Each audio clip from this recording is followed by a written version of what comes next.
Hello, and welcome to our first installment of MINDFOOD, a series of more casual content that's easily digestible. This episode is brought to you by Anna Westlent, Rivka Ocho, and Alexander Gruber.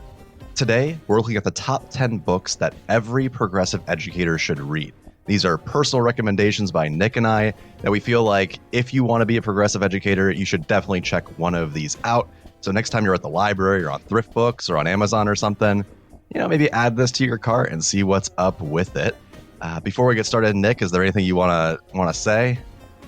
I got nothing. Let's get to it. All right, so here we go. Top 10 books that every progressive educator should read. 10. There it is. I hate it so much. All right, so I decided to organize my top 10 list kind of like in chronology. So kind of tracking my journey into progressive education. And for me, that really starts, kind of the more that I unpack that, for me, that really starts in like my history, social science methods classes, because, right, there's a lot of I didn't know it at the time, but there's a lot of critical pedagogy kind of embedded in the way that we think about history and historiography. And this one is from the recently passed now James Loewen. So there were two books that I had to read of James Loewen's in my college methods courses. One probably is maybe fit for a more general audience. And of course, that is Lies My Teacher Told Me. And the title today, I think, would be like very clickbaity, right? But for me, it was kind of like one of those epiphanies or a revelation, right? Kind of talking through those hidden histories, the way that our textbooks teach them, the way that the state standards are written, the way that different textbooks in different regions cover various topics, and kind of tapping into that sense of like history as national myth making, in mythologizing, right. And how the stories we tell sort of define both our past, our present, and our future. So that probably could not be more relevant today, given the contention around the way history is taught, around critical race theory, and all those things too. With an honorable mention again to James Loewen for probably a more history focused book, but it's called Shadowed Ground. Have you ever heard of this book, Chris? I don't know that one. It's not from James Loewen, dang it. It's actually from Kenneth Good Foote. Start. Yeah, okay. Great. Sorry, I thought they were both from James Loewen. I remember reading them at the same time, so maybe that's where the streams got crossed. But it's in that same vein, but it's really a geographic history of the way that we tell those national myths and stories through monuments, right? And the myth making around those. So, right, how do we, the subtitle of it is America's Landscapes of Violence and Tragedy.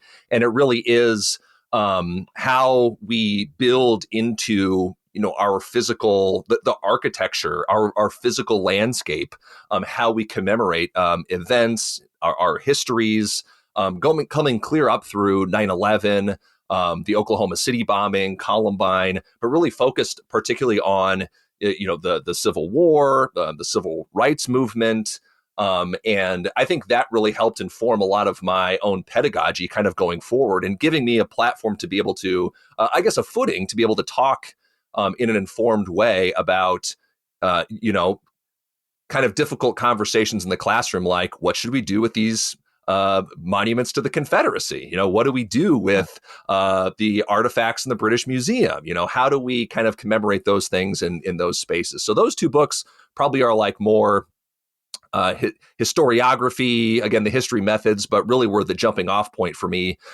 in starting my critical thinking about the teaching of history. So what do you got? Yeah. I mean, Lies My Teacher Told Me was one of the first books that got me interested in being a history teacher when I was in high school. Right. Because I think I originally wanted to be an English teacher, and then I swapped after I started diving into those books because they're really accessible for kids. And it's very well written and very easy to understand. I have no idea what that other book is, but I'll have to check it out. Yeah, well, I've actually I had used yeah. excerpts of Lies My Teacher Told Me in my class, and because it is really digestible about issues around Columbus and did Columbus really discover America, and just kind of setting some of those big key essential questions. So, all right, you're up. Yeah. All right. So my list is arranged slightly differently. I started off with two, arguably three more niche books that I still think everyone should read, but I think they are very much from my perspective, which might differ. They're all from my perspective, but I think these are going to stand out a lot more. And then the rest of them, I think, are just good books in general that everyone should check out. So my number 10 is something that we're incorporating into our upcoming conference. And Nick has been seeing me screenshot probably 300 pages of this book because it blows my mind every time I turn the page. And I'm like, man, this connects so much to everything that we talk about. Right. And that is Designing Games, A Guide to Engineering Experiences by Tinan Sylvester. So this is not an education book. This is actually a textbook about designing video games. But the book dives into educational philosophy on pretty much every page. So Tina and Sylvester, he is the creator of an indie video game called RimWorld, which is one of the best-selling games on PC. It's very popular, and it's kind of known for being a simulation type game, very similar to like The Sims or SimCity, where there's no defined objective. You just kind of do your thing and you play within this game world, almost like toys. And this book is really a culmination of his understanding of systems and how we think about things like motivation and choice, tutorials, game psychology, and how do we inform players not only to learn games, but then continue playing the game once they've learned it. And every time I read one of these books, but especially this one, I'm shocked at how much it connects to how we learn in the classroom. James Paul Gee, the guy who did a lot of video game writing and connecting it to education, I think was kind of the prelude to this. I just recently read, I forget what it's called, but it's like literacy in video games that he had written about Mm-hmm. 10, 15 years ago. And it's a great book, but it's very dated because the video game references are, if you're under 30 years old, you probably have no idea what he's talking about. They're a couple This book decades old dives by into, now. yeah, yeah. So this book gets a lot more into like, why is it that, a kid will pick up Mario, like Mario Odyssey, and fail and fail and fail and fail and play the exact same like moon or star 200 times and still have fun doing it? Why are they having fun even though they're failing? Or like, why is it that some games fail at teaching you tutorials where they just give you all the information up front through text boxes, like a little dialogue box will pop up and say like, hit A to jump and do this to do this, and then you forget about it, versus games that teach you experientially where they just present you with a gap and then you have to jump over it and you have to figure it out. There are just so many parallels when you're reading this book. And eventually on our YouTube channel, we'll definitely have a presentation that mirrors what we're doing in these conferences that talks about kind of learnings from this book specifically. So yeah, my number 10, Designing Games, A Guide to Engineering Experiences by Tina Sylvester. Yeah, and we've even had on game designers. That episode we did a couple years ago with Seth Koster is still just one of Mhm. my top 10 because he, without even realizing it, right, taps into those pedagogical concepts because really the player in this case is the learner, and right, you as a game designer have to teach the player how to play the game or set up the conditions for the learner to want to be self-directed and right provide them the tools and teach them how to use them in the game so that way they can feel motivated to want to continue. So it really is, it's like a lesson in that self-determination theory, right? As a replacement for the behaviorism that we see in classrooms. This one, relies on autonomy, competence, relevance, all those other things that game designers are going to use to draw you into that. So, since that conversation, I've been pretty staunchly on the camp of like educators can learn a lot from game designers. And yeah, we'll have to talk the caveats with that because certainly there's some that maybe tap into more of those behaviorist mechanisms and become gambling machines that are banned in Sure. many countries, right? Yeah. Loot box Yeah. systems and those kinds of things, mobile games. But yeah, that's a good one. I have not read that one, but I did Virtual read James Skinner Paul. boxes. Yeah. Yes, yeah, the virtual Skinner boxes. So that's what we want to avoid, and maybe have worlds look more like um, Super Mario Odyssey or Breath of the Wild or Minecraft and those kinds of things, as opposed to your cookie clickers and your Yeah. and And, some of and those and one things more too. thing I'll say about that before we move into number 9 is there used to historically be that argument, like, should kids play video games? Is it rotting their brain, or, whatever it might be? And it's worth knowing that in the modern era, since those arguments really came up in the 80s and 90s, games have just become more and more complex. And a kid Mhm. who's playing Minecraft is navigating an incredibly complex game with many, many, many systems. And I think there's a lot to be learned from not only how is that designed, but how is the information presented? How is the player continually wanting to do it? And how are they engaged in it? Because obviously that game is enjoyed by, millions upon millions of kids, even kids who are very young, and they are understanding it quite well. So there's definitely something there. Yeah. Nine. I hate it so much. Okay, so my number 9, kind of the next book in my journey. Obviously, this list isn't comprehensive, but just kind of signposts for me as I progress. So, um, coming out of the college methods classes, right, thinking about history, thinking about teaching history, and then going into like 2012. Fast forward a few years here. So, the context here for me is I'm just about to start my first full time teaching job. I'm working at a cemetery. I was a groundskeeper at a cemetery over the summer before then. And every day I would come home, obviously tired. And we lived in this old house in Des Moines. And we had this wonderful screened-in porch, this old house, but this wonderful screened-in porch. We had this comfy futon, and every day after I came home, I'd just come curl up on the futon and I'd read a book. And one of the books that I read that summer that really shaped my trajectory as an educator was Neil Postman's Teaching as a Subversive Activity. Classic. And I This is my think for number me, 11. Okay, yeah, I was just drawn to the title, right? Like just because, just being just being in that vein anyway. Like, oh, hey, teaching what does this have to offer? And then realizing that this book came out, I think in the 1970s, 1971. I mean, so it's decades old now, but it reads like it could have come out yesterday. Just in terms of Postman's perspective on what schools could be, his book was the original version of that, of the Dintersmiths, of the reimagined education. And frankly, there's been very little innovation on that theme since. We're rehashing Postman's ideas in all of this. He's kind of the original one there. But the thing that really stuck with me is just the way that he captures those ideas of project-based learning really before that was a thing, before it was the idea of like design thinking as applied to learning is really hashed out, before you had PBL works, providing those tools.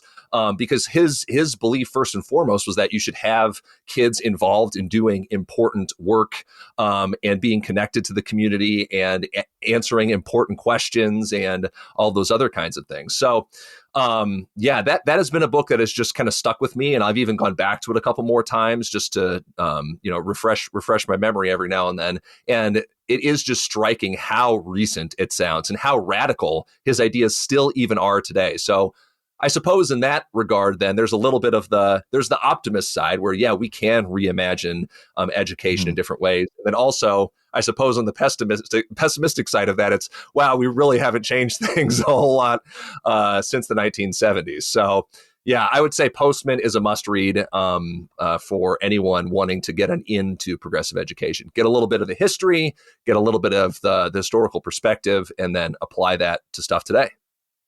Yeah, I mean, that's a great book. The only reason why it's not on my list is that there's another book that's very similar that I have coming up that I personally like a little bit more. But I think that that book is definitely solid. That's definitely on my bookshelf of must reads. All right, so moving into my number 9. This is my last like fringe one. The rest of them are a lot more mainstream progressive ed. Yeah, But I'm this sure. is this is the book that surprised me the most, and it's very fringe when I picked it up. And I actually reviewed this as an education book, even though it's not published as one. It's a book called Manufacturing Happy Citizens by Edgar Cambadas and Eva Ayus, I believe is how you pronounce it. Um, and the subtitle is How the Science and Industry of Happiness Control Our Lives. So this book outlines the growth of the happiness movement, which you see a lot in corporate America, especially, and it traces back the research and funding of happiness studies. So studies that like focus on those apps on your phone that like tell you how to be happier today and give you daily mantras, or teach you how to do yoga to relax, etc.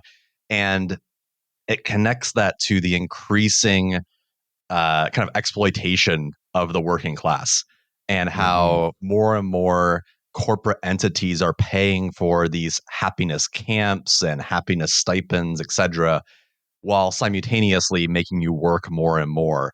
So the systemic issue of corporate exploitations there with a band-aid of happiness research. And they take it one step further by highlighting how the ABA and other like scientific organizations were basically paid off by corporations, because the same people that fund these studies are the same people that own these massive organizations that want those studies to be true. So it's Okay. interesting because it reminds me a lot of like what goes on in global warming, where like large corporations will pay against like the science, but in this case, the science around happiness research is skewed the other direction. The quote unquote like real studies that highlight the issues with these apps, the issues with these programs, kind of get buried because we live in a society that values money over all else.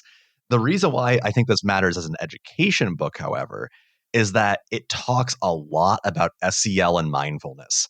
In Mm. fact, half the book is about the science behind SEL and mindfulness and what it actually means to be content and what it actually means to be happy.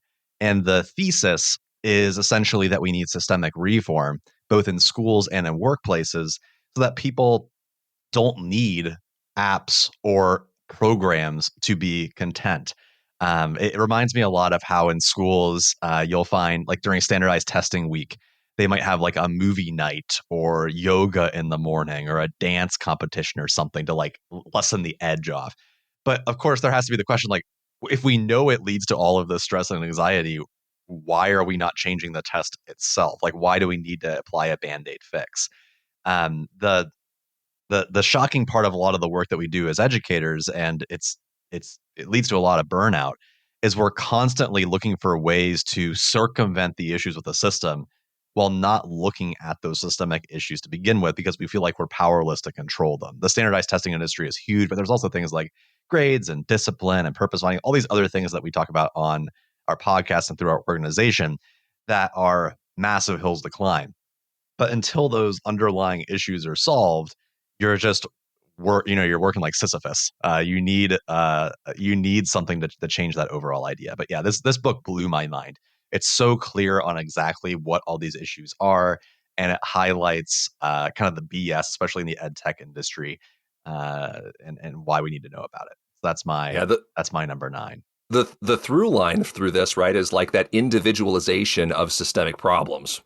Happiness. Right. If you just looked at the United States just generally, right, the economic system, our commutes, and like the way that we manage transportation, that our healthcare systems work just generally, the stress that parents are under, especially as working parents and trying to balance their child's activities and their family with the work life Right. balance. All of those things, combine to produce people that are generally right angsty, anxious, and unhappy. And there is, a cottage industry in managing your own mental health and managing your happiness. And while that is certainly part of it, I think a lot of even modern research around the use of prescription drugs, right, and pharmaceuticals around depression and anxiety and those kinds of things recognize that those don't, those kind of make it easy for you to adapt to those kinds of things, but they don't address the problem is systemic. The problem exists in the world, not in the individual. And yeah, the through line through education there is, well, we do a lot of the same stuff in education, right? We individualize rather than look at systemic reform to see why things are or are not working or are producing adverse outcomes in a lot of other ways. That's a good one. I haven't read Yeah, that one either. yeah. Two quick things about it. One, it definitely covers the corporization of the happiness Mm, industry. Like, why is it that we need to feel like we are happy all the time? Why can't we just be content?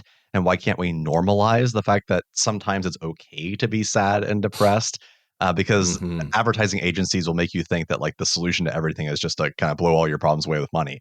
The second thing that reminds me of is, and I'm sure every educator has had to do one of these, is the professional development over work-life balance. The perfect Hmm. example of adding on something that makes no sense. I'll never forget going into a PD where I had to, on a large exercise ball, balance myself on it to symbolize the idea of a work-life balance in a 3-hour PD on a day I could have had off. So the irony is just there. All right. Eight. They only get more it intense as time goes on. Okay. It makes me feel, yeah, it's like I got a kill streak in CSGO or something It's is what this very is. All right, so we're guttural. at number Yeah. 8. Well, okay, so continuing in my trajectory, I want to say, it was around the same time. So 2012 is when I would have encountered Postman for the first time. Teach for a couple of years, start to feel who I am in the classroom and how I'm interacting with students, how I want to build the courses that I'm teaching. And then, sometime in the early 20 teens, encountering Star Sackstein's Hacking Assessment. And this was the first book that Yeah. I had ever approached that even broached the idea of gradeless learning or going gradeless and, right, how to structure things differently. And this actually led to practical. So like, whereas Postman and some of the other books I'm talking about here kind of lead to those theoretical changes, Sackstein's book was what I needed to be like, okay, how do I do this in practice, right?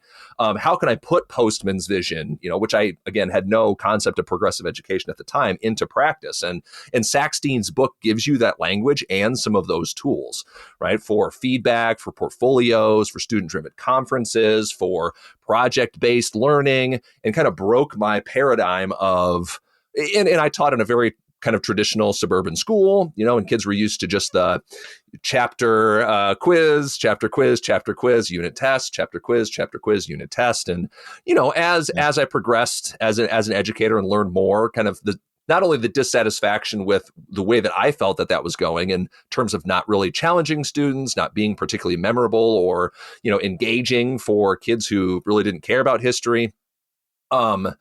So that really was a turning point for me to grab onto it and say, well, hey, what if I kind of dumped that old model and tried something new? And really every year since reading Star Sackstein's book has just been iteration on that theme. Trying to incorporate student feedback into instruction and assessment, and then kind of working in my the various self-grading tools and all those things that Star Sackstein gave. So a couple of years ago, we actually did a summit with Star. We've since talked with her on a lot of issues, and it's just really been coming full circle. Like, those conversations just give me so much joy to know that she is still doing that work. And I think she might even have a new updated edition of Hacking Assessment coming out in the next year. I don't know exactly when, but I remember talking to her about that a couple months ago. So, yep, Yeah, that that's a has to great be pick. on any progressive educator's reading list. Yeah, I didn't even. So apologies to Star Saxton. I didn't even think of that book. I don't know if I would have put it in my top 10, but it would be pretty close. That's a very strong book. All the hacking books are pretty darn good, but the hacking Yep. assessment book definitely is the standout on like solid strategic ways to incorporate some of these ideas. All Mm. right. So my number 8 is the arguably fringe one, but I don't think it should be fringe. So the other two, like, I get like why you might look at those and go like, that's not progressive ed book. I think this is a progressive ed book, and it's just something that we don't talk often enough about. And it's the weird system on the 20 systems diagram of HRP, of actions towards systemic change. The one that everyone's like, why is that in there? I know So exactly what this is going to be. so every single day when you go to school, and every single person had to deal with this pretty much no matter what school they went to, at around, at least in my case, 10:30 a.m. You eat lunch. And typically, unless you go to a pretty well-funded school, the lunch kind of sucks. You might have an option for a few like fried options, gruel. I remember kids would eat like potato chips every day and pizza because they didn't want to touch the food. Anyways, all of this to say, my number 8 book is called The Labor of Lunch: Why We Need Real Food and Real Jobs in American Public Schools by Jennifer E. Gaddis. So this remains not only one of my favorite books on progressive ed, but my favorite podcast that we've ever done at Human Restoration Project. I don't remember how long ago this was. I want to say it's in like the 60s. So like 2, maybe 3 years ago. we had Jennifer on. And this book blew my mind. So this book is about tracing the history of the lunchroom back to the very beginnings of public school in the United States. So way back in like the early 1900s, and how lunch worked, tracing it through both when it was like locally sourced and like parents would come in and make the food, all the way up until now, where in the last, I believe it's like 20 or 30 years, we saw more and more like contracts with these massive mega corporations that essentially can provide food services through cheaper means, arguably, through like these really extended contracts. So basically, you're buying in bulk. Like if you sign up for 5 or 10 years, it's cheaper than if you were to kind of contract it out year by year. Now, what's interesting is, and the reason why it blew my mind, is that it presents evidence that it's actually far cheaper to utilize smaller farm to table methods through unionized or worker owned collectives to Mm-hmm. supply the food. It's far cheaper, like 60 cents on a dollar. The organization that you would learn more about this from would be Chef Ann Foundation, Mm. who, if Chef Ann Foundation's ever listening to this, I want to have you on the podcast because you never respond. But Chef Ann Foundation is an awesome org that's mentioned multiple times in this book. They work with schools to bring about farm to table meals. And there are numerous reasons why this is important. One, it's cheaper, but two, it's healthier, and the kids actually want to eat the food. And there's an argument there for why are we not treating lunch like it's part of the school day? And I don't mean like Mm. make a curriculum out of it. I mean learn experientially by having lunch. I think about that Michael Moore documentary, Where to Invade Next, which I always used to show the lunch segment because this came up in one of my history classes way back in the I day. never saw that. Uh, Yeah. so it's a tongue in cheek movie about it's Michael Moore, so it has a slant, but it's a tongue in cheek film about like what countries to invade to steal their ideas. So his thesis is like America wants to invade everywhere. Why don't we invade places like France in order to steal like their free healthcare, or Italy for their massive long vacation days?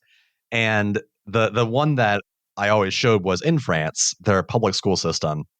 They have a 3 course to 5 course meal every single time they have lunch with real silverware, professional chefs, like everything. Like they're eating like charcuterie boards and like salmon for lunch. And the idea is, one, kids learn table manners because they use real silverware and they sit at the table all together. So they're like learning Mm. how to eat properly. I mean, it is France.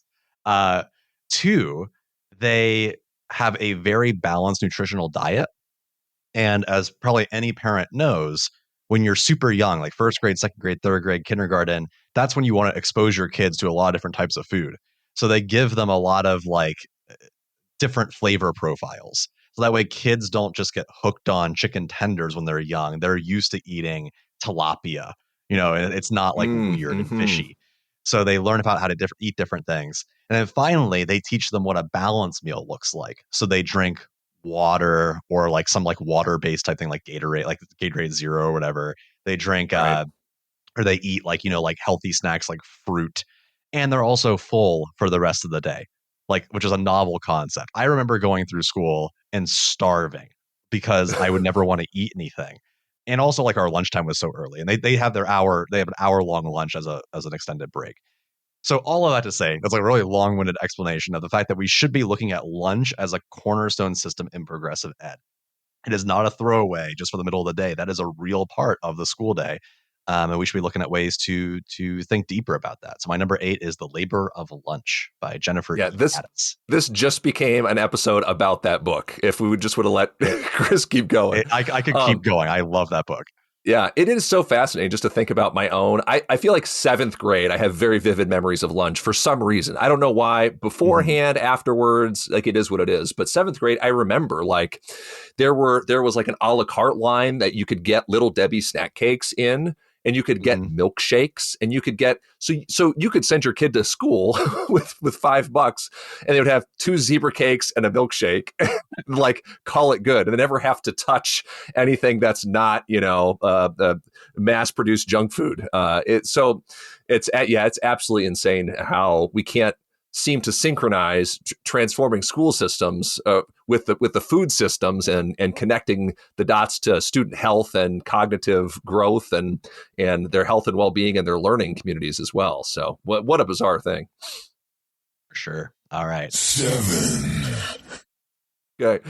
All right. So 7 is, I mean, if I was ranking this list based on like books that were the most impactful, Alfie Kohn's The Schools Our Children Deserve would probably be at or near the top of that list. So again, kind of thinking in my chronology, Star Saxton's book kind of giving some practice and some protocols and some ideas and things to try out. And I tried out a lot of them.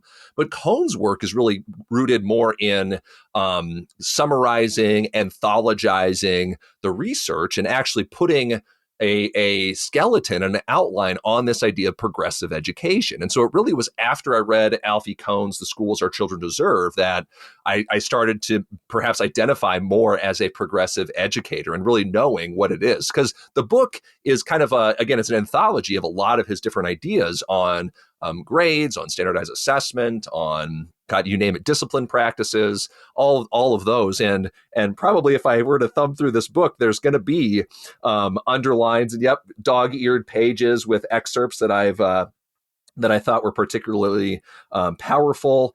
And again, these are all separate essays that are kind of available elsewhere, but just to have them all in one thing. I remembered sharing some excerpts with my instructional coach at the time and just being like, did you have any idea that this was even possible, that you could do discipline a different way, or that you could, do some of this moving beyond grades? Yeah.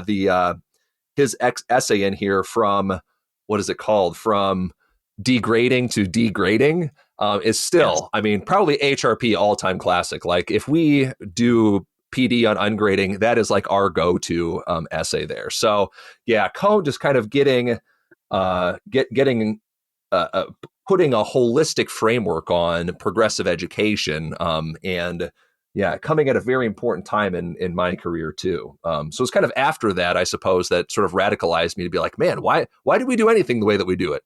And who benefits from that, and et cetera, et cetera. So it's a good one. Kohn is probably like the most well-known writer that brings people into the progressive education field. You pretty much can't talk to a progressive educator without Kohn coming up at some point.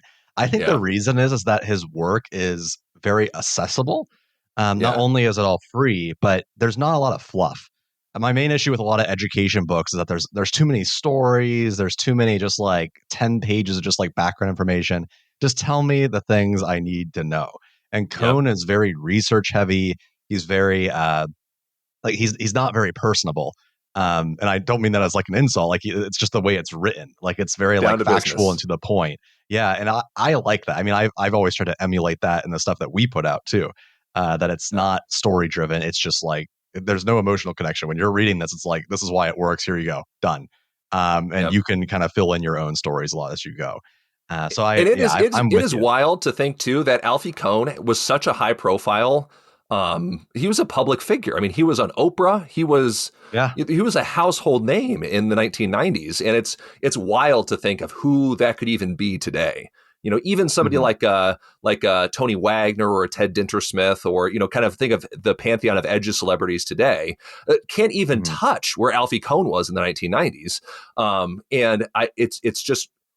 It's wild to me how we've moved so far in that other direction. Here's this voice that came out against, these kind of these tough standard, very rigorous curriculums in the classroom, but also talk to parents about parenting styles and talk to, kind of just was a social critic at the same time. Just wild to think of how his career has gone. And I wonder what the next book he's going to put out is. Like, I haven't seen him, put out new material in a long time. So I'll be curious to follow up with him on that. Yeah. Well, I think it connects well to my number 7. And this might be a crossover later on. I'm not sure. But my number 7 is Timeless Learning, How Imagination, Observation, and Zero-Based Thinking Change Schools. This is by Pam Moran, Ira Sokol, and Chad Ratliff. So Timeless Learning, to me, is kind of like Alfie Kohn, the workbook.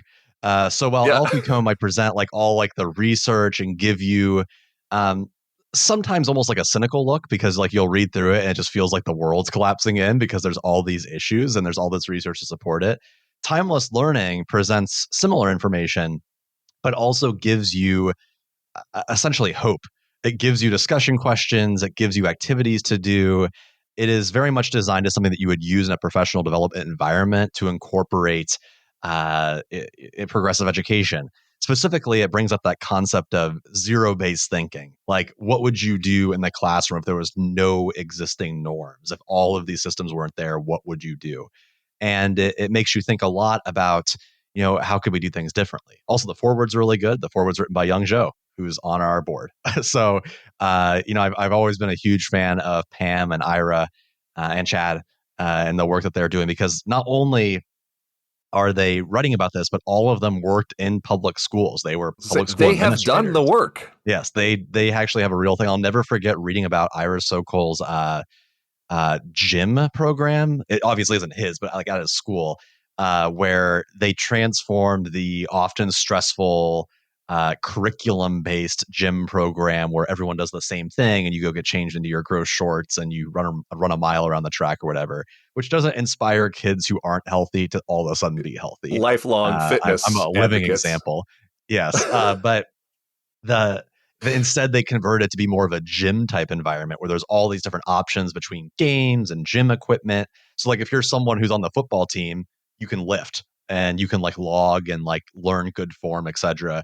Whereas you're someone who spent all day playing video games, maybe you could play a game with your friends that involves physical activity, or maybe you're hiking or walking around, things that aren't as strenuous, that aren't as repetitive, but still involve healthy lifestyles. So there's a lot of ideas like that in this book that it really shift your pedagogy. So yeah, Timeless Learning by Pam Moran, Ira Sokol, and Chad Ratliff. And that one is just the best because of exactly that reason. I don't know if Alfie Kohn was ever a classroom teacher, right? But he's kind of approaching things from one lens. But he taught for a few years. Yeah. The authors of Timeless Learning, they're talking about all the things that they've done. So when people critique progressive education and say, oh, that would never work, or this is not, feasible, this isn't possible, they're like, the hell it isn't. Like, we've done this. This is the example of what I've done in my school when Pam Moran was the superintendent, right? Ira Sokol as a teacher in the district, Chad Ratliff, the maker space programs that they've created, just the way that they approach the physical design of the building to support learners in that too. It's just, again, it's such a holistic perspective, but they're like, we've actually done the work and put it into practice. Here it all is. You can decide for yourself if you think it works or not, or if this sounds like a better vision than what kids are used to. So such a powerful example. And you know what? I did not put that on my list because I figured you were going to do that. So I'm glad that I didn't. So we have an extra one up here. I thought for sure that would be a crossover. Nope. 6. Oh, okay, cool. Now this one, I actually tried to go back through and pick some like methods books, which is weird because these are not people who would be progressive household names. These probably aren't even writers and researchers who would consider themselves, progressive educators or whatever, right? But it was an interesting book that, again, came to me at an interesting time. And I was taking a license renewal class, X number of years into my career, and took a course, a license renewal course over this book from Jim Burke. It's called What's the Big Idea?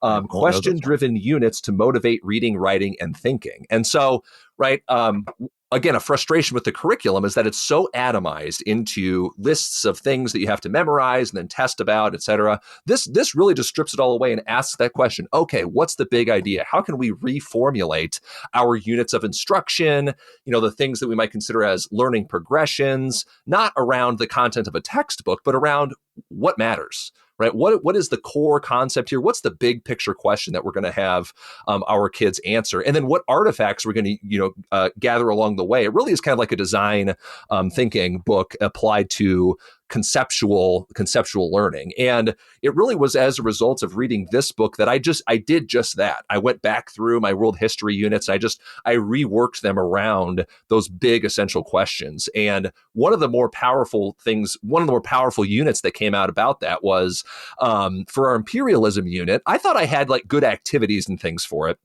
for our imperialism unit, but it really just followed the course of the textbook and, yada, yada.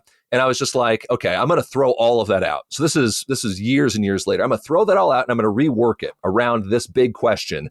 What should we do with the artifacts in the British Museum?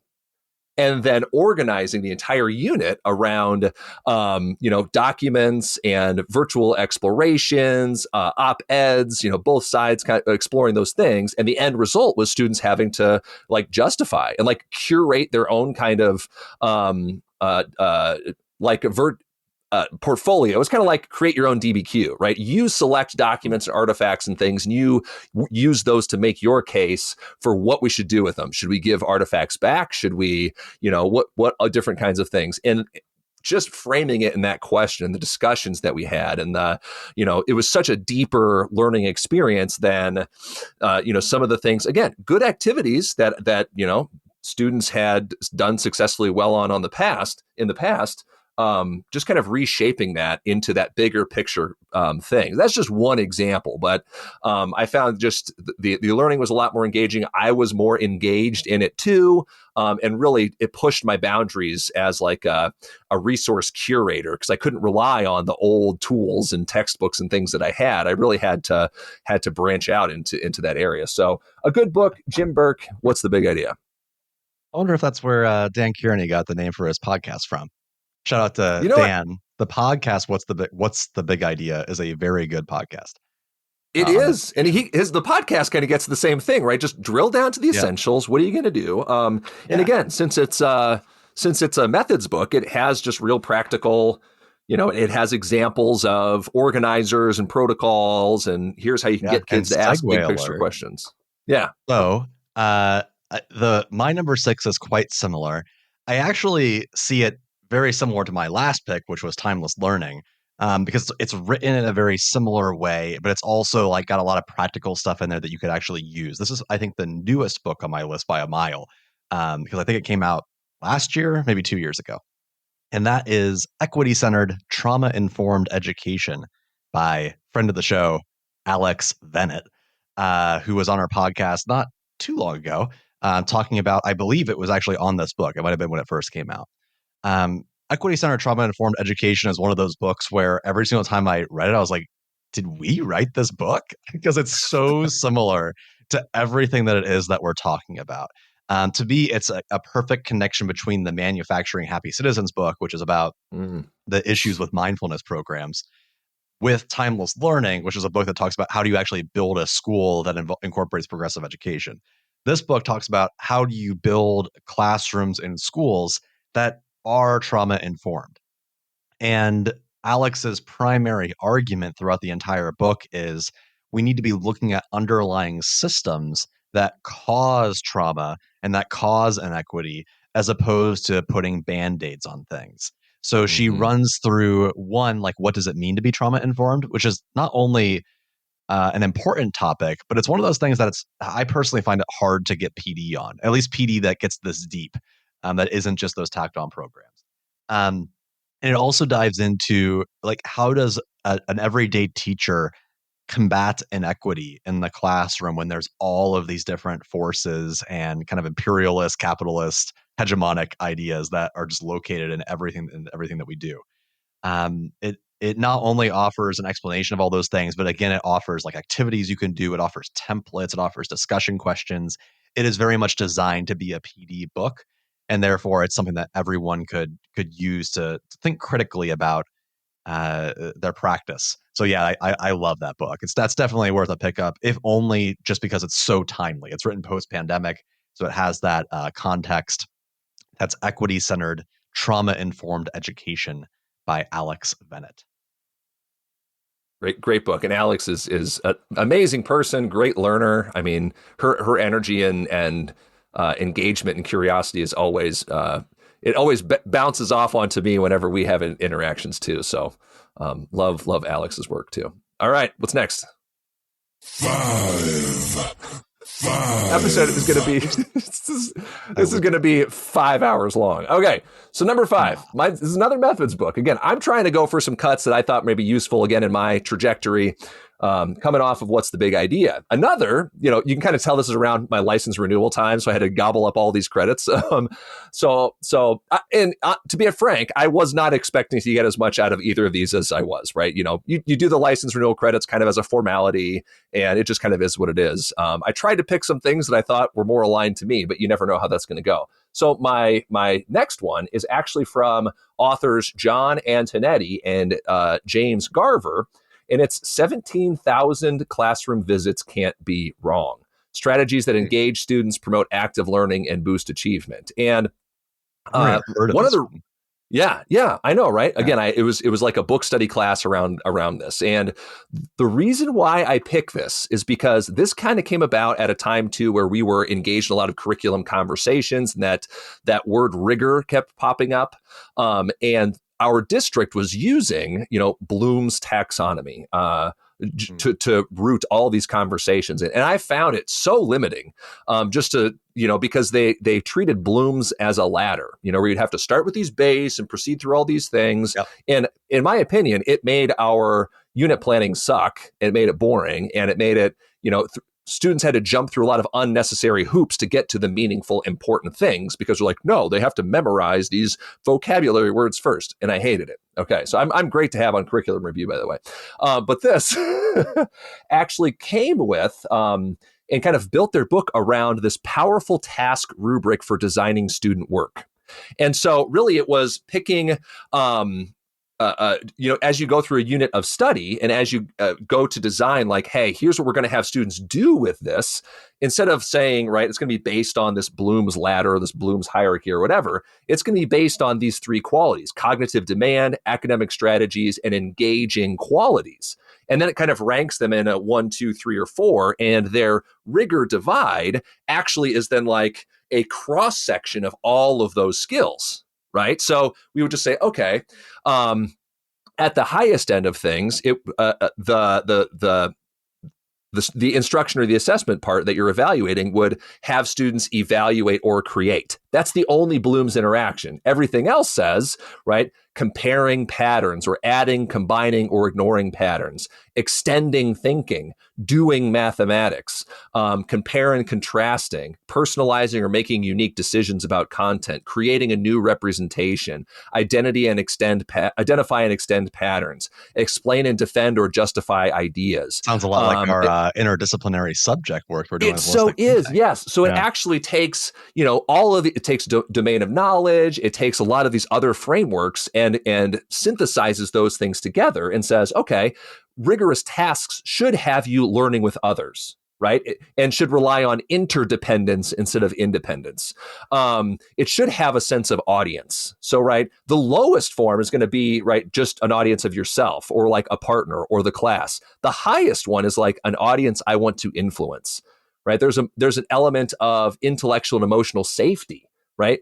In a low cognitive or a low rigorous task, those are not required. But in a highly rigorous task, right, those are expression of concepts or of recognized patterns or the expression of supported opinions of new ideas. So it just gives us such a new and powerful lens to look at that word rigor in education, not just through the tired, old, crappy Blooms, but actually synthesizing what we actually know about rigorous work and drawing a line around there. So I really had to go back and reevaluate some of my own work around this. And what's funny is that a lot of progressive instruction and assessment practices align more heavily on this on the powerful task rubric for designing student work than traditional, right, test and forget methodologies that are considered more rigorous because, they stress students out more and more kids do poorly on them. But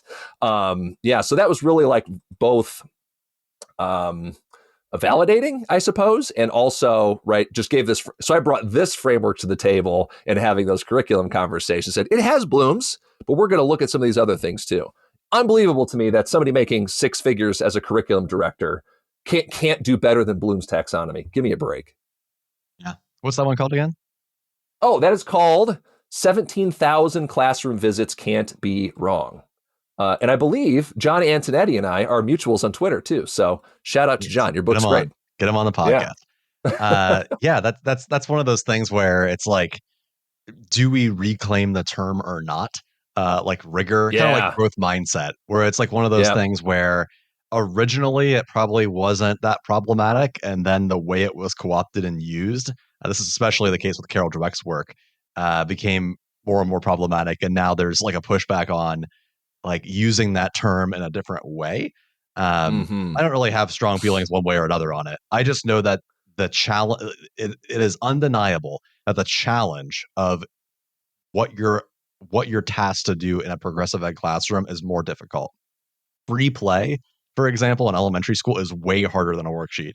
It's way more cognitively demanding, and you're going to learn a lot more. So, despite what how some of these things might be perceived, the research is there. My number five is a crossover. We're My number halfway there. five is, oh yeah, The Schools Our Children's Deserve by Alfie Kohn. And it could really be any Alfie Kohn education book, like Yep. what's the one about no contest, which gets into like standardized testing. The case against I can't remember the names of any of his books. The one that's like the case against like praise or whatever it is, the one that gets Oh, into that whole yes. thing. Yep. Punished by Uh, rewards, maybe? Is that what you're Punished thinking? by Rewards. There's another one too Okay. that gets into Or is like that a different one? positive Okay. associations. I can't remember. He's written a lot of stuff. Regardless, Yes. every Alfie Kohn book is pretty darn good. I think The Schools Our Children's Deserve, and you've kind of already covered it really. I think that book is the most generalized and the one that best explains what progressive education is. This is one of the two books on my list that really got me into this kind of stuff. It was very much a stepping stone towards some more, I guess, intense work on progressive ed. But I think The Schools Our Children's Deserve by Alfie Kohn is just a classic. And that's, Yep. since you already really spoke about it, I'll just leave it there. All All right. right. So four for me is not a it's not a newer book. I think it came out about 2006, which the context for that is very interesting, right? So if we imagine by 2006 we're half a decade into the No Child Left Behind experiment, we're kind of in the midst of and everything else that came along with it, right? The no excuses kind of charter schools movement and the expansion of all of those that infrastructure across the country. And so this book is Jonathan Kozol's The Shame of the Nation, who, of course, you're Yeah. speaking with for a podcast episode Yep. in a couple months, This which is is incredible. my number 11 or number 12. This was on my original list. Okay. And so Savage I came inequality, late but to the game, right? I read this 10 years after it came out. And the subheader of that, the subtitle is The Restoration of Apartheid Schooling in America. And yeah. Kozol's always been right on the forefront of showing what the life is like in schools for kids at the margins. And what was so striking about this book to me was just how he contrasts the schools that we justify giving to kids in low performing schools. So those are ones attended primarily by low income students, by Black and brown communities, maybe by immigrant communities, et cetera, and justifying the discipline structures that are associated with them too, right? So you have the no excuses model that I don't know if Kozol uses this language, but we would consider those things like a carceral pedagogy today. And I don't know if Kozol uses that Sure. language, but Yeah. but he says in that book, right, we know what good schools look like. We just give them to rich white people. And Mhm. none of those people would stand a day putting their white kids in the kinds of buildings that we give to poor families, to Black families, and their children. And they would not stand a day for the kinds of discipline practices, exclusion, et cetera, that get lauded in that. And he has a lot of different case studies in there. And obviously his is also very rooted in kind of that sociological like ethnography.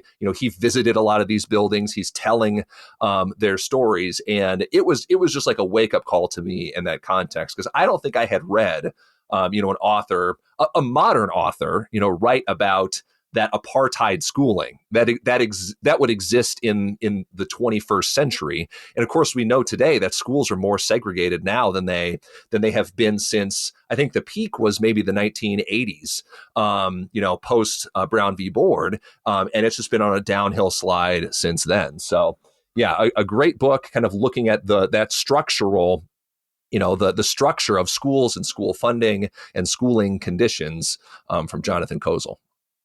One of the authors I'm about to mention actually connects with that really well because he also talks about apartheid schooling. Really quick though, this is not the book, but the work of Jonathan Kozol I think is very much highlighted even further with Bill Ayer's recent work. Ah, The You Can't Fire the Bad Ones, which is Bill Ayers and two other people whose names I'm blanking on right now. But it's 18, it's like one of those books where it's like 18 myths and like they have like number one myth and then they talk about it and then there's like 10 pages about that and why they debunk it. And it talks about one of the myths is specifically about this idea of like we can't build better public schools because the fact of the matter is there are public schools that do this cool stuff. They're just for the rich kids. I remember on the podcast we did with Bill Ayers, he expressed frustration that all of the book bannings and censorship, and this was before the more modern censorship, right. that only happens pretty much in public schools. The private Yeah. schools where all the rich kids go, they can read whatever they want and they have Yeah. expansive libraries. But yet the poorer students, the poorer young people who have to go to public school or choose to go to public school are stuck with all of this government slash conservative backlash. So Hmm. yeah, it's interesting. So for my number four, I kind of cheated because I put multiple books on number four. And the reason is I feel like it doesn't really matter which one of these that you read. I just think that every progressive educator should read at least one of these kinds of books. And these are like critical pedagogy, like deep dive books, like the Okay. intense, like things you would read for like a master's or doctoral classroom, because it's probably not going to be introduced in undergraduate level course because they are quite intense. So Right. I've chose one book by each of these authors that I think is their best, at least from what I've read, because each one of these people has like 20 books. So this is, in my opinion, the best, but you could read any of them. It wouldn't matter. So the first is On Critical Pedagogy by Henry Giroux, which is just like Okay. a modern critical pedagogy text. Like that's 2011, 2012. It is intense read. That's like over 400 pages, I'm pretty sure. But you will understand critical pedagogy if you read that book. And it's one of those books where you have to read every paragraph over and over because like what in the world he's talking about. If you want more accessible Giroux, read his most recent book, which is the Pedagogy in the Age of Resistance, I believe is what it's called. That just Mm. came out this year. Yeah, I have That's not a read that much one. much more mainstream book, but it's not as, in my Okay. opinion, it's not as deep. My second is Schooling as a Ritual Performance Toward a Political Economy of Educational Symbols and Gestures by Gestures, not Gestures, Gestures by Peter McLaren. Um, Oh, that's okay. all. So, Peter McLaren's also in that like critical pedagogy world. This Yes. book very much gets into like the old school, like I think about like Baba type stuff of the sign and the signee, like assigning concepts to words and symbols in schools. This book specifically like catalogs and puts up tables of all of the things we do, and he doesn't describe it like this, but like the myths of objectivity. So things we do to fill out the checklist so we feel like we're doing something, but so much of what we Mm. do is just wasted time. And just kind of like upholding the status quo. So in my opinion, that's the best book by him. And then the final one on this list is Culture and Power in the Classroom by Antonia Darter, who Hmm. Antonia Darter is going to be on the podcast as well here pretty soon. Um, Man, Her look work at is this. primarily known for continuing the legacy of Paulo Freire. So Antonio Darter knew Paulo Freire and was kind of like one of his like proteges. She wrote, it's like Paulo Freire for the 21st century or something like that. In my opinion, Culture and Power in the Classroom is the most interesting one. The subheader is Educational Foundations for the Schooling of Bicultural Students. And specifically, this one dives into like immigrant studies, ethnic studies, and like educating immigrant youth. All of those authors, Giroux, McLaren, Darter, are all a lot more intense. Most of these books are quite long and heavy and very philosophical in language, but they teach you a lot about like really deeply understanding this stuff. The only other author I think that's in this vein is Ira Shore. I own Oh, yeah. 8 Ira Shore books, and I think I've gotten through a total of 20 pages of all of them combined. I'm sure some people like Ira Shore. I just find it deathly boring. And that's saying something because I actually like Giroux, and Giroux is a slow read. Um, but but yeah, I think any one of like the deep critical pedagogy books is a must at some point in someone's career. Cool. Are we in the top right. 3 now? 3. Oh, okay. Oh, God, it's getting real intense. It's like if Doom Guy did the narration of these things. Now, Yeah. again, to come back to this idea, because since I'm approaching it chronologically, this would be my number 1 best progressive education book. But in my timeline, it's number 3 because there are a couple more in the last couple years that are very recent, since 2020, that I actually think are Very top reads that interesting everyone should approach. interpretation of a top 10 list, but that's okay. Well, I wanted to put a different spin on it, and I didn't want to pick ones that you would overlap with too. So my number 3 is The Book of Learning and Forgetting by Frank Smith. And yeah. I want to say it's so hard to nail down who recommended this to me. I want to say maybe Nate Babcock on Twitter, but it got so many recommendations, I couldn't ignore it anymore. They were like, what are you doing with your life? Stop reading whatever you're doing and get a copy of this book. I think the other part of it too is like a lot of these books that aren't like methods books, they're hard to find. So it kind of feels a little bit like you're getting your hands on something that you're not supposed to. It's got kind of that subversive kind of occult feel. And so once I got it, this book is my most reread, my most highlighted, my most everything. There is. In my thinking about teaching and learning, there is a pre-Frank Smith and there is a post-Frank Smith where I read this book. And the biggest idea, I think here, right, he tackles kind of that history of cognitive science and like, how do we measure learning? Like, what is a unit of learning? And sort of the early studies that tried to nail those things down and, where those shortcomings are. But then in a book that is all of 100 and... well, let's see, not even before the notes, but it's all of 100 pages before you even get to the notes. So it's a very short read, but it's very approachable as well. The biggest thing is this notion of like, we don't learn from the people that we are with or that we are around. We learn from the people that we identify with. And so that identity, he says, creates that opportunity for learning. And so, right, it really was a game changer for me in thinking, not so much of learning as lessons and cognitive, management and classroom management, but really identity management, right? How do you get kids to identify as, learners of a particular discipline? Or how do you get themselves to identify with a particular classroom culture? And he refers to these things as clubs. So he's like, you've got the club of readers, you've got the club of all of these things. And they're going to identify and perform in different ways, and they're going to wear clothes, and they're going to, do all those things that identify them as being inducted into the, the club of readers and learners and writers and communicators, et cetera. And you just build that identity over your course of your life.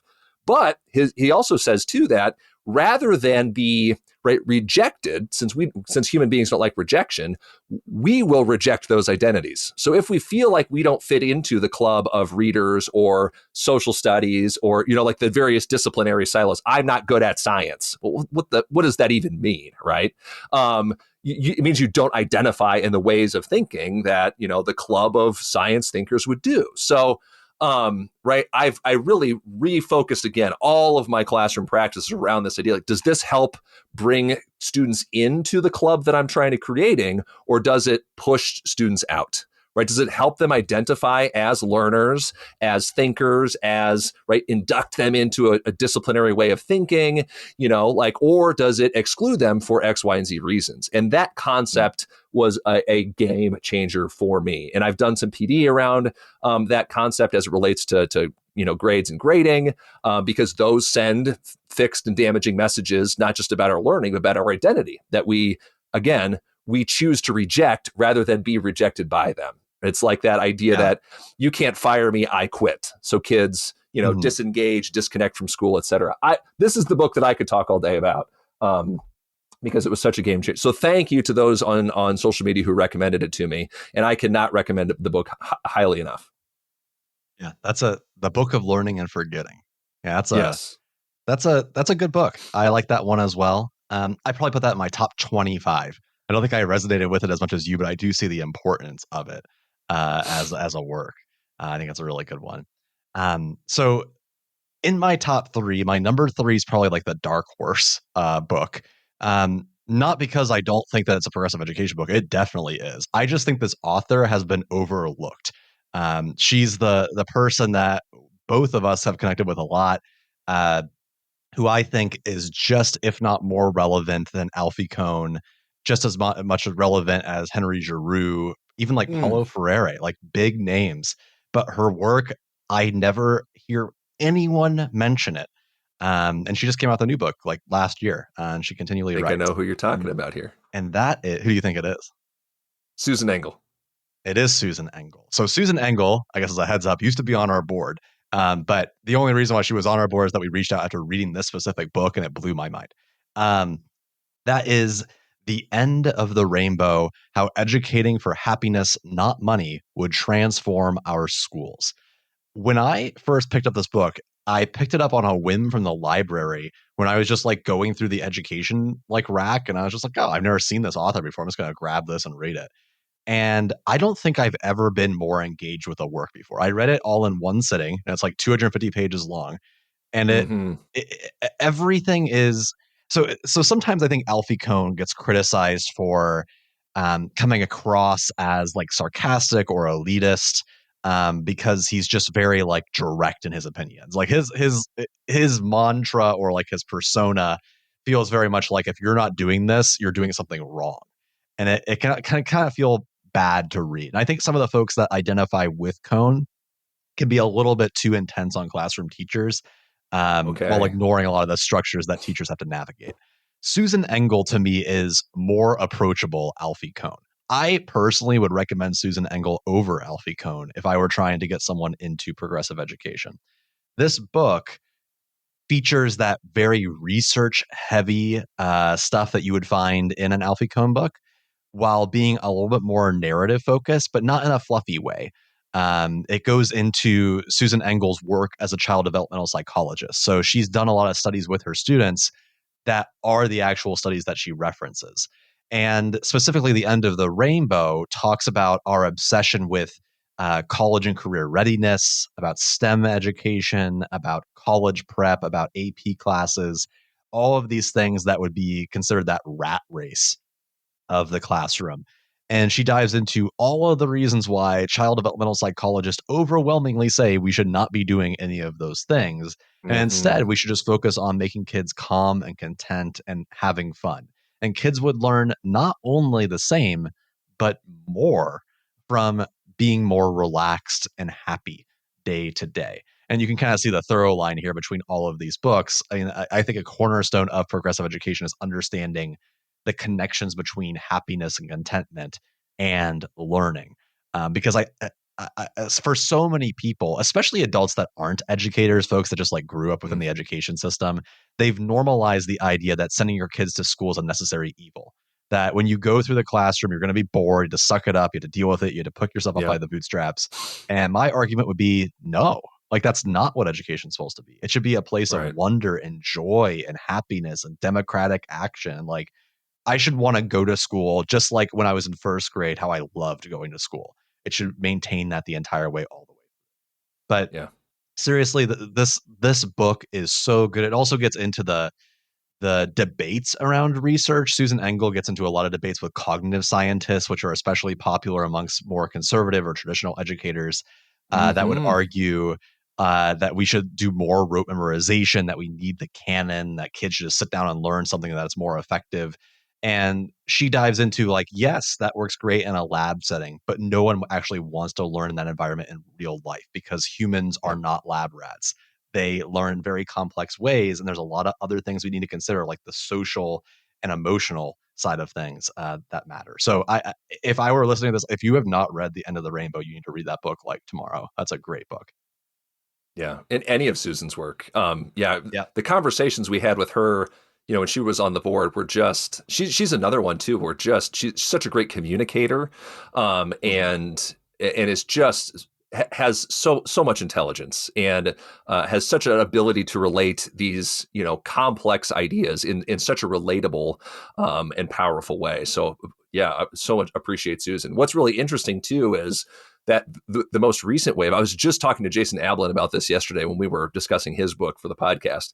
The most recent wave of like cognitive neuroscience through like Mary Helen Immordino-Yang is confirming those exact Mm. same things, right? That Right. um, the facts very much do, in fact, care about your feelings in the sense of, our feelings color the way that we perceive information, and that we, that the way learning and experiences are encoded in our brains.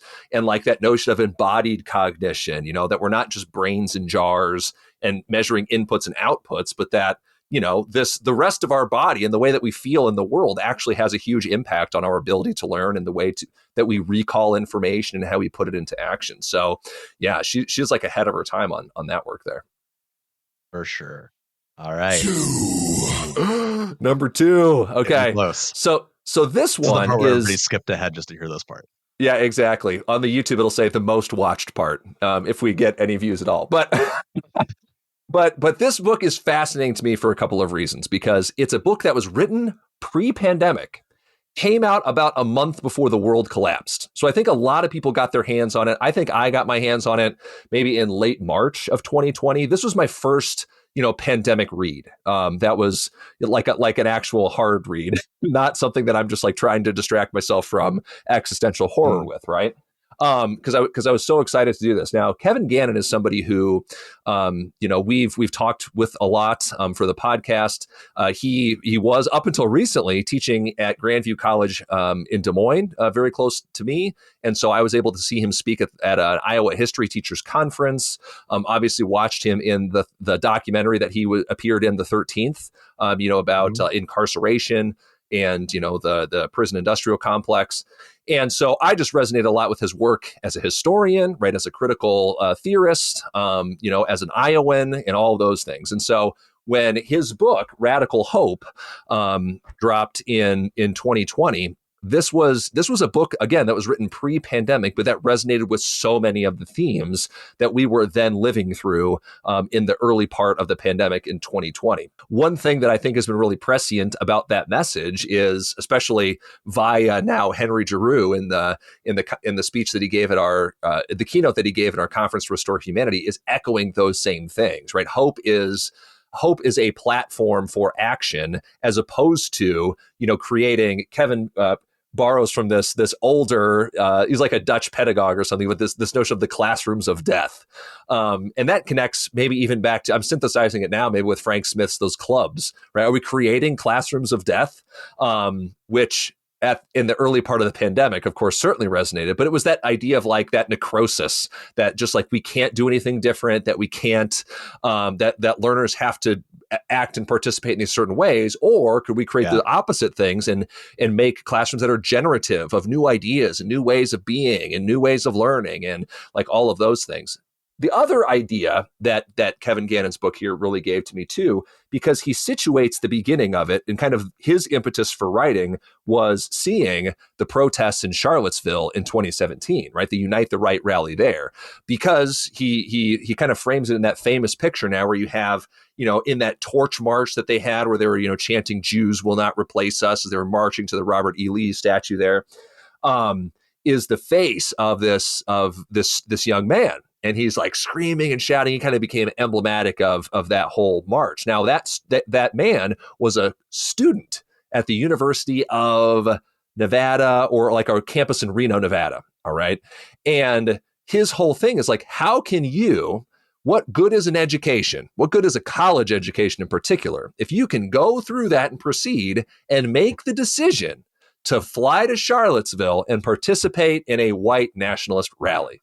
What is the point of that education? And really asking that question that I've asked a lot ever since, right, is what about our education is an inoculation against white supremacy and against white nationalism? And how do we make our classroom spaces and our institutional structures, geared towards, like that de-radicalization? And I think now, again, prescient in so many different ways and so important, for another book that is 150 pages, just really packed so much of an emotional, conceptual punch, and really changed the whole way that I thought about things. And kind of ironic then that a year later in 2021, probably about the same time as when, if you know my story of classroom teaching and the reasons that I left, it was teaching about the riot at Charlottesville that kind of landed me in hot water because, I wasn't playing both sides of the white nationalists. I was showing them in their own words. And I was showing the violence inherent in, their presence in a pluralistic society. And some people in my community took umbrage at that for some reason and started to, I wonder why. Yeah, I wonder why. Yeah, I asked my principal that same question. I was like, hey, you ever stop to think and maybe why? Maybe why the people are mad that I called the Nazis bad? Huh, what could their motivations and intentions be? So anyway, Yeah. Radical Hope, must read. Get your hands on it. All right. So we're on the same wavelength here because my Okay. number 2 is very similar. However, it came out a few decades earlier. So Paulo Freire is Never heard like of him. that's a household name in the critical pedagogy world. Which, fun fact, Henry Giroux coined the term critical pedagogy. Paulo Freire doesn't actually use that word, even though he's considered to be the founder of critical pedagogy. That blew Oh, my that's mind when we were interesting. doing the conference. But regardless, Yeah. I think most people, this is not my pick, most people think about pedagogy of the oppressed when they think of Paulo Freire. Yes. And I think when they think of pedagogy of the oppressed, they think about, I think it's chapter 3 is the chapter where it's like, the teacher is the creator, the student's the producer. I don't remember the exact language, but it's like that big, like almost poetic style of binaries of someone Right. producing and someone consuming. And I think that's a really powerful piece of the book. However, I don't really resonate with the most of the rest of that book. It's very much situated in the world of Paulo Freire, of connecting with adult learners in Brazil, which is his origin story. I think the more applicable book and my favorite of the Paulo Freire books, and this is my number 2, is Pedagogy of Hope. So speaking of radical hope, I have not read it. Pedagogy of Hope to me is the book that one is needed more now than ever because the book is about putting a more optimistic spin on pedagogy of the oppressed. So if you've read Pedagogy of the Oppressed, you know that a lot of that book is about kind of the perils of the poor and the perils of those who do not have power. And it's Freire's argument for a critical, even though he doesn't call it that, a critical pedagogy, where folks recognize and understand who has power so that they can equip themselves to have the tools toward kind of really overthrowing the ruling class is really what he's getting into. I mean, Freire is a Marxist. Now, a lot of that work is based on literacy.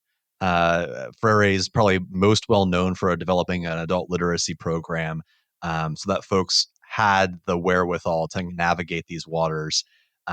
Importantly, not to be able to move up in society and become members of the ruling class, but to actually give the tools back to the people and convert into a new society. And this is like the part of the conversation where like the folks get freaked out because they're like, wait, what are you talking about? But the fact of the matter is that in my opinion, schooling should be about creating a better world, not preparing people for the world that exists. And to me, a better world is one without poverty. And that to me Mm-hmm. should be obvious, but it sadly is not. Because if you're going to eliminate poverty, you will have to take something from those that have all the power. Doesn't mean that you have to convert to like a communist society. It just means that you have to have a society that is more equal. The reason why Pedagogy of Hope is interesting is that it's written decades after Pedagogy of the Oppressed. I believe at this point, Freire is living either in Europe or North America. I want to say he's living in the United States at this point because he was chased out of Brazil for his teachings. And it is a look back at Pedagogy of the Oppressed. So he revises a lot of the work that was in the original and puts more of a hopeful, optimistic twist on it. He talks about why this work is needed and why progressive educators shouldn't give up. I mean, this was a guy who basically his life was destroyed. He was run out by the government for talking by like the super right wing authoritarian government for preaching these very socialist messages, and he was forced to flee, and basically all of his programs collapsed. And he was not necessarily like a not like a well off guy. Sadly, progressive pedagogy doesn't make you a lot of money. So he wrote Pedagogy of Hope to provide teachers with tools and ideas for incorporating this at the classroom level, what it looks like, why it's important. To me, this is one of those books that you go back to when you feel very cynical about education. Because I think another misnomer in this field is that everyone is upset all the time. This is true of progressive politics as well, where it feels like you're always fighting against something. It feels like you're always up against something, and that hope can easily be lost. And Freire, in his later works, also Teachers as Cultural Workers, letters to the 12 letters to teachers, I think is what it's called, talks a lot about how like the moment at which you have hope is the moment at which you have power. And the best tool you have to fight back against something outside of wealth or outside of literacy or knowledge is the ability to imagine a different world, which is something that comes up a lot in Giroux's work as well. And our ability to have that radical joy, as Hooks talks about, as well as Bettina Love, is your ultimate tool for combating against ideas. So all of that to say, Pedagogy of Hope is a relatively short Paulo Freire book that has a lot of inspirational messages. It's also better translated than Pedagogy of the Oppressed. That can feel a little heavy because of how Okay. old it is. Interesting. All I have right. not read Pedagogy of Hope, so that'll have to be on my to-do Really? list. All right, here it comes. Yeah. I hate it so much. All right. So my number one is almost more personal than the other ones. In part because, you know, my journey to progressive education also coincides with my becoming a parent. You know, my daughter was born in 2015, my son in 2018. And of course, you know, throughout their lives and kind of seeing the connection of schools and parenting and, you know, my own growth as both a parent and an educator. When I picked up this book, it was almost a difficult read because in a lot of ways, I see my own son as being one of the children who could perhaps be in this. You know, I've talked to Chris about him a lot, but my son is 4, and he is a different kind of kid. You could say, you know, he's neurodivergent in a lot of different ways. He's formally diagnosed with a sensory processing disorder.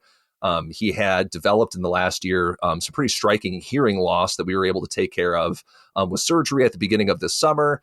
And, you know, throughout the course of all of that, there were just behavioral things that were incongruous with his ability to, you know, attend daycare with other kids because of the other issues that, you know, the way that he brings in and processes information, his emotions, the physical world around him, you know, were all barriers to what the, you know, normal kids were doing. So through a lot of work and, you know, physical therapy, again, surgeries, you know, meeting with consultants on that, you know, so like I foresee his progression through formal schooling as one that will be difficult. And I want to make a system that you know, will recognize him not for his behavioral, you know, excesses and, you know, regulation issues or, you know, how he interacts in a big, crowded, noisy, loud environment. And so when I read Carla Shalaby's Troublemakers, the subtitle of which is, let's see here, Lessons in Freedom from Young Children at School, really captures the story of, I believe it's 4 students. And and Carla frames these through the lens of them being the canaries in the coal mine. If school is the coal mine, right? Like the canary in the coal mine analogy is if these kids aren't thriving, aren't surviving and thriving, then that does not bode well for, you know, other kids as well. Other students are harmed by the ways that we treat these kids at the margins too. And now I do want to just like read a little bit, not even from the text itself, from the foreword, which was from Sarah Lawrence Lightfoot. Yeah, so Sarah Lawrence Lightfoot. And the very first words of this book in the forwards, when you open it up, you get in here, Sarah Lawrence Lightfoot writes, "We rarely hear the words freedom and love in our private conversations and public discourses on schooling, in our aspirations and hopes for our children's education, in our proposals and recommendations for school reform. In fact, these concepts embedded in theoretical propositions, in moral searching, or in empirical investigations are rarely on the tongues of educational researchers who examine the dynamics of teaching, trace the trajectories of child development, and explore the layers of school culture. In this educational era, resonating with the appeals for standards and standardization, driven by the requirements of accountability and evaluation, the words, metaphors, and images that come to our minds and haunt our public consciousness, carry just the opposite meaning. They speak of uniformity and conformity, management and control of achievement and success as measured by narrow assessment tools and remote quantifiable metrics. And I'll fast forward here. She goes on, in our efforts to control and measure, in fact, we often confuse difference with deviance, illness with identity. We pathologize, exclude, and then label those children who do not fit the norm, who trouble the waters, who misbehave, and we reward the teachers who contain and squelch the troublemakers. And I read this book just in the last year, and right, really that notion then of seeing the troublemakers not as school would traditionally have them isolated, framed, excluded, from those processes, but recognizing that building systems that support those students are going to be systems that support all of them.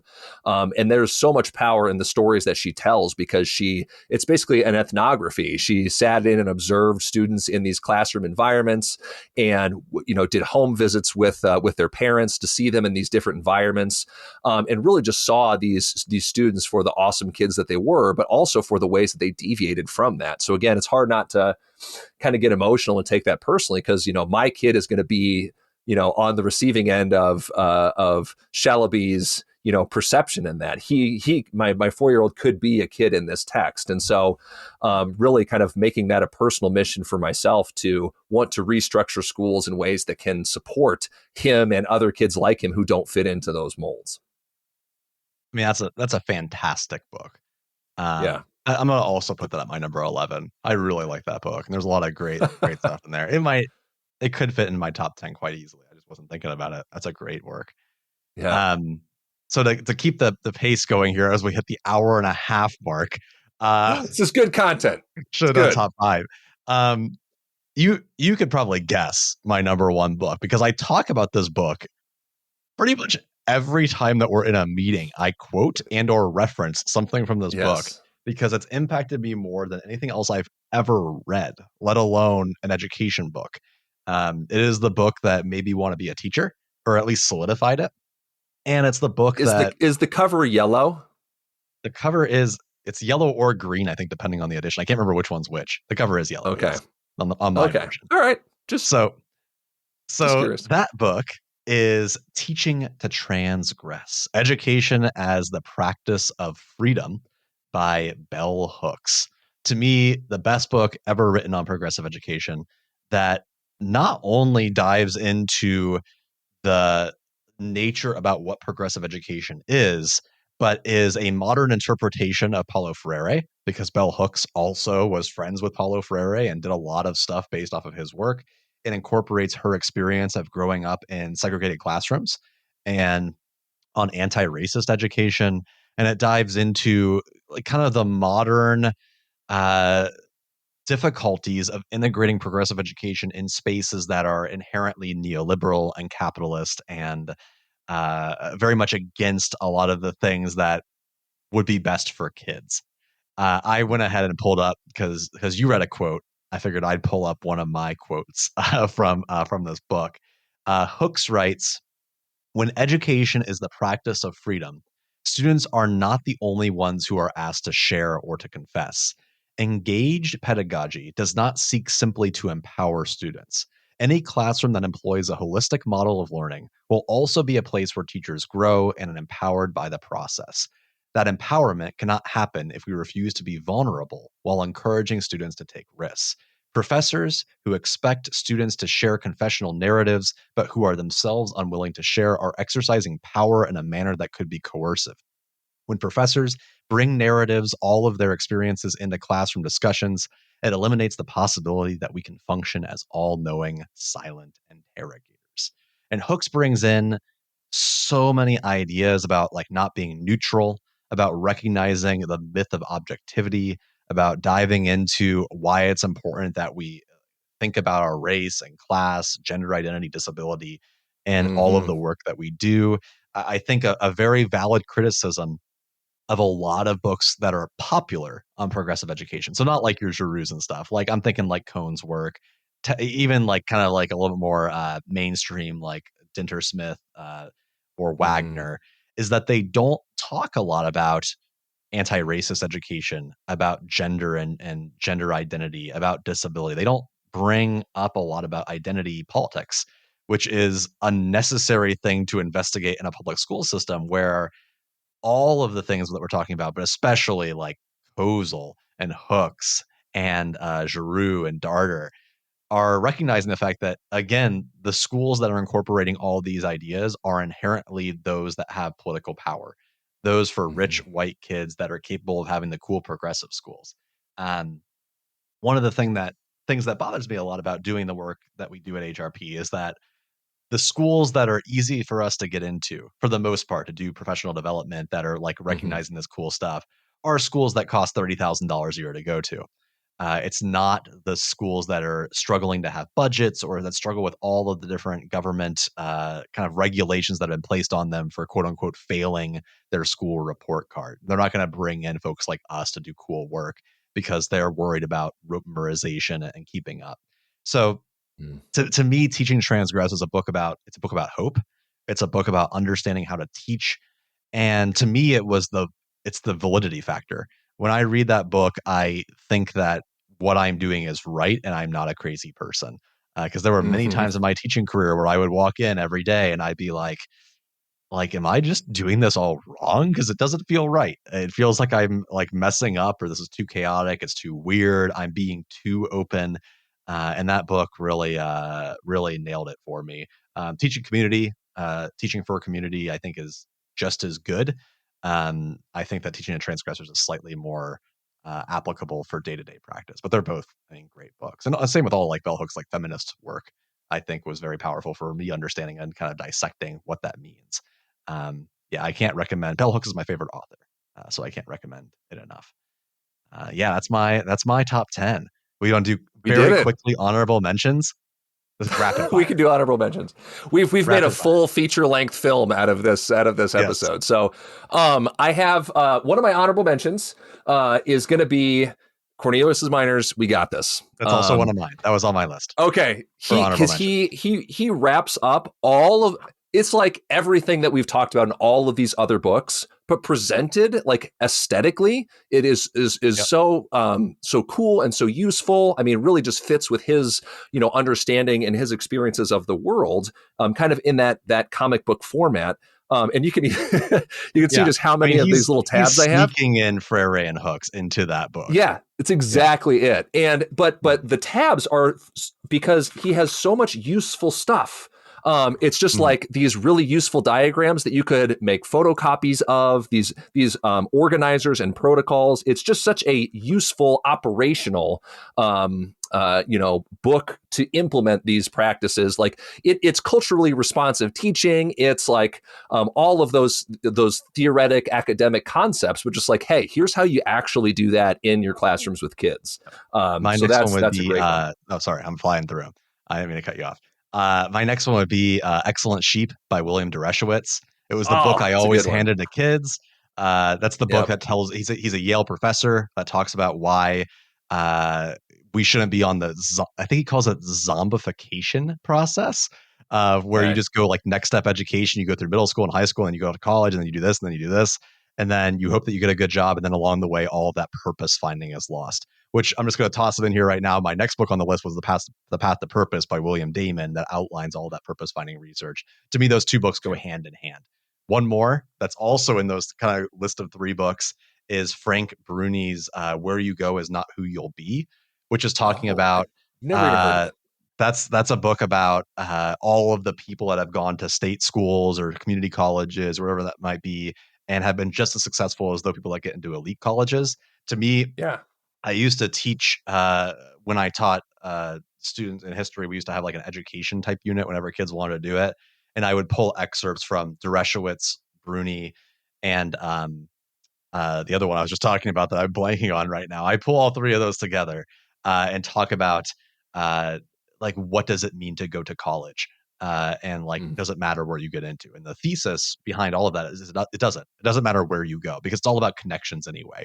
Like if you're rich and you can afford to get into Yale, the reason why you tend to be more successful is that you already have connections because you were at Yale, not because you necessarily have that better of an education. Okay, can I have two more honorable mentions? Yeah, I still Because have I a wasn't couple. sure. I just connected a bunch. Hold on. I Yeah. wasn't sure where to include this, but it was Mhm. just so formative again in my like early college experience. And I associate this book, I probably talked about this before, but with the professor that I had who taught this class. So it was for an African American history class taught by the late Professor Baskerville, who his and I relationship was really great. Being between undergrad and a college professor, but he was really encouraging, developing my thinking and pushing my thinking on these topics too. But I remember reading James Baldwin's The Fire Next Time, and it's a Yep, book that that I was on probably mine too. read three or That was in four. my upcoming. Is it Yeah. okay? And it's Yeah. not an education Fire book, next right? time. It's not a book Yeah. about. It's not about pedagogy. It's not about this, but it's about his educational experiences and like, his experiences just growing up as a Black gay man in the United States. And it's so informative and so powerful in such a small. You could sit down and read it in one sitting before bed, which I think is what I did the first time I went through it.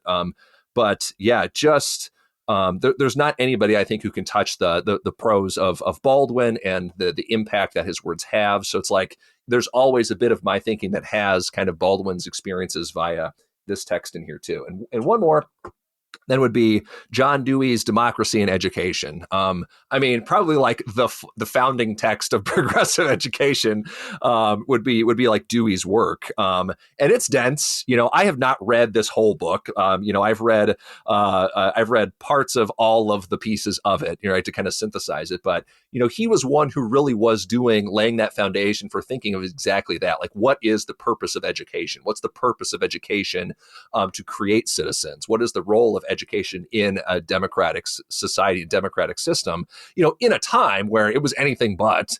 Yeah, just informing. There's still lessons that you can learn going back to his own words, but obviously his impact and his legacy, isn't matched by probably anybody other than the Freires and the Hookses of the critical pedagogy world. What else you Yeah. got? I'm done. Yeah. I got three more quick ones. Two of them were kind of in that same, like the Fire Next Time type vibe, getting Yeah, into yeah. like carceral pedagogy.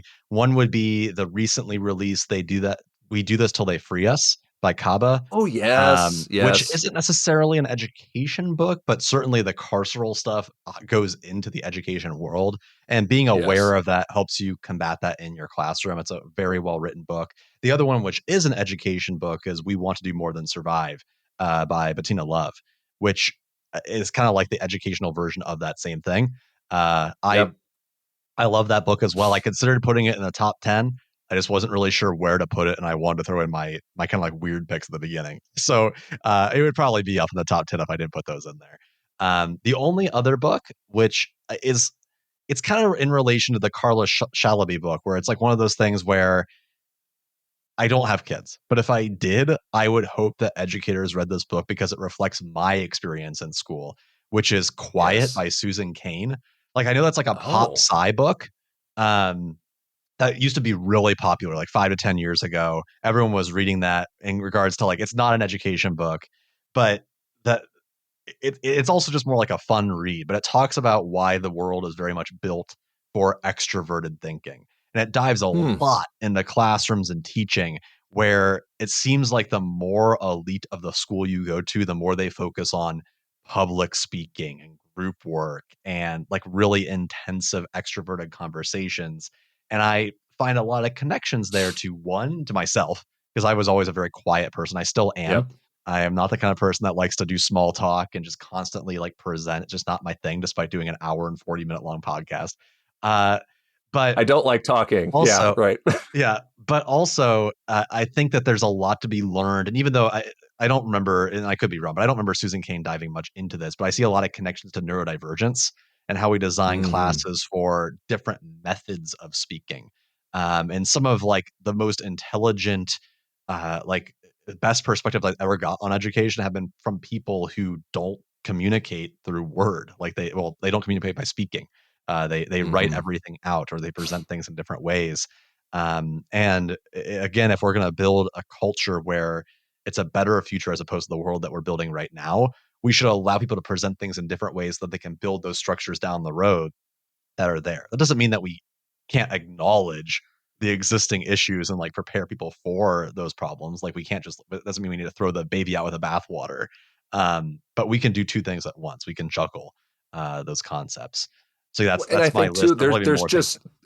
there's so much connection to the work that we've done, with HRP, and then tried to export, I've tried in our classrooms as well, like the digital pedagogy, hosting an online conference on Discord, Yeah. for exactly those reasons as well, because good digital pedagogy is accessible to everyone. You can communicate on voice and through video. You can communicate via text, and some people only communicate in one, form or the other. Our push now for like multimodal literacy and trying to reach people in different spaces that aren't just, text based or through academic articles. Like, I think maybe that is a little bit ahead of its time in thinking of, okay, like if we know better, how do we do better on actually making learning spaces for kids and adults, more accessible and and increase participation for people from a variety of modalities. Like that's a no-brainer. That's kind of like an irony behind doing a top 10 list for books, because like I completely recognize that like a lot of folks that are educators don't like reading books like this. Yeah, you could listen I to think them. You can find. you can listen to them. You can watch YouTubers that cover them. I'm sure there's a lot of different things you could Yeah. do. You can listen to our podcast where we bring up a lot of these themes. Yeah. But I think the final thing I would say, final closing thought, would be that the purpose of lists like this, and I think this is something that a lot of folks in this sphere get caught up in, and it's a trap, and it's true of every like niche. It's not even niche, but like something that's a little more specialized, is gatekeeping information or believing that like you should gatekeep progressive ed. Like, oh, if you haven't read bell hooks, then you can't call yourself a progressive educator. Because there are so Right. many different times where like we'll be talking to folks and I'll be like, you won't believe it. We got Henry Giroux to present at our conference. And they're like, who's Henry Giroux? And I'm sitting there like, the dude's written like 70 books on progressive education. How do you not know Yeah. who he is? There's a lot of people that don't know like this kind of stuff. I've only read, kind of like you, I think I've only read like 20 pages of Dewey because I can't stand it. It's so boring. But like I understand the impact of like his work, and like I'm probably missing things out there. I didn't read Maria Montessori until a few years ago, and I know how much Yeah. of an impact she had on education. So I think it's important to recognize that there's a lot of information out there that folks maybe aren't exposed to or don't want to be exposed to yet. That doesn't necessarily mean that they're not a real progressive educator, whatever that means. Yeah. Maybe that was a little bit of my rationale behind presenting that journey too. It's not like we all go through the same education program and come out having read all of those same texts, particularly if they're, aligned with the values of progressive education. We're all kind of, finding our own turning points and our own texts that resonate with us in our practice, and kind of building that plane as it's flying. So yeah, we're all on our own journey, and I would love to see people share, their own top 5 or top 10 lists with us in comments or on social media and stuff, just to kind of see what blind spots did we have, what did we miss out on, what should we be reading too, because obviously there's only so much time for us to have read up to this point, so we couldn't have gotten to everything yet. So give us some new recommendations, give us some things that we can read and review and cover in the future. But obviously, if you've listened this far, you're a super fan anyway. So thanks for sticking around. Awesome. Well, thanks for listening, everybody. We'll do another one again soon. Maybe we'll do top 10 educational games. I don't know. We'll find out. Okay, bye-bye.